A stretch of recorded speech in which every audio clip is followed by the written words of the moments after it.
Guys.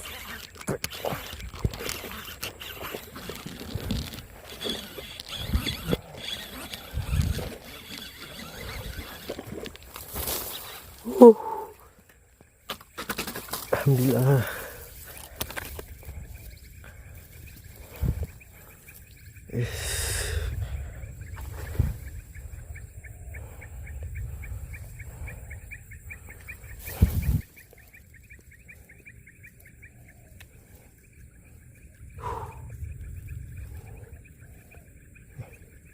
Ada apa dulu guys?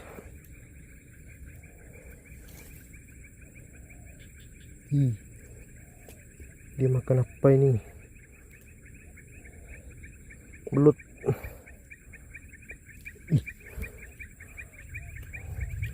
Maruk kali kau nih.